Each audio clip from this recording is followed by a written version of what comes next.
The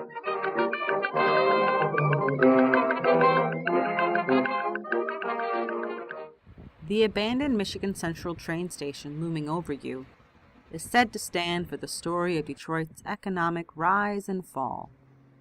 But the park at its front door hides many more stories about the people who shaped Detroit's history. Until 1918, when the neighborhood was removed for the park's construction, the area in front of the train station was densely packed with over 100 houses and buildings.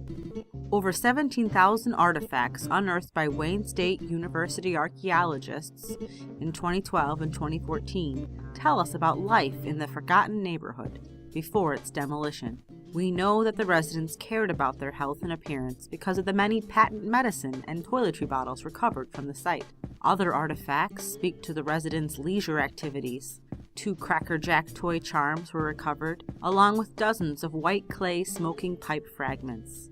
Archaeologists glimpsed into the everyday lives of the lost community through a variety of personal items: shoes, buttons, combs, pottery from household kitchens, and animal bones discarded from residents' meals. The archaeological excavations revealed that a diverse, multi-ethnic community lived here during the late 19th and early 20th century. Roosevelt Park was designed by City Beautiful planners to offer train travelers a breathtaking vista of Detroit's beauty and splendor. After the train station opened in 1913, in an effort to accelerate the park's construction, the city condemned the neighborhood and attempted to demolish it as quickly as possible. But the residents living in the community outside of the station resisted removal for several years. The city fought back by seizing ownership of the park's properties. Over 100 homeowners fought the condemnation suits all the way to the courts, delaying the city's progress in the park's construction until 1918.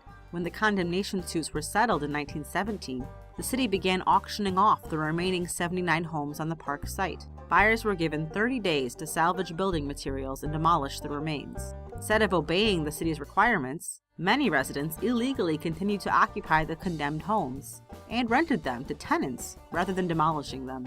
On June 23, 1918, in a final act of aggression against the neighborhood residents, fed-up city officials invited the Britannia, a World War I British Army tank on tour in Detroit, to ceremoniously wreck the last 3 standing homes on the future site of Roosevelt Park.